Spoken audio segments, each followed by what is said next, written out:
कटक जिला नरसिंहपुर आंध्र चोरा चलाण होता धान 300 क्विंटाल धान सह ट्रक जबत चोरा चलाण अभियोग में 2 जन को गिरफ्त कला आठगड़ उपखंड जोगाण विभाग अधिकारी।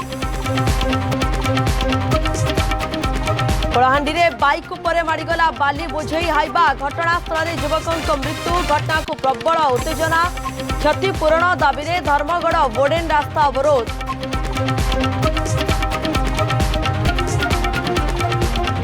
भुवनेश्वर चंद्रशेखरपुर आह्वान बार सम्मुखें गंडगोल कमेंट मारा को नहीं स्थानीय किसी युवक एवं संबलपुर आसुवा युवक मुहांमुही बार आगे भंगारुजा स्थिति आयत पुलिस नाकेद। सुंदरगढ़ सबडेगा जोगी जोगियाणी पहाड़ में बाघ पाद चिन्ह ट्राप कैमेरा लगाई स्थिति उपर तीक्ष्ण नजर रखिछि वन विभाग। बाघ बुलुवा प्रचार हेबा परे स्थानीय अंचल में आतंक।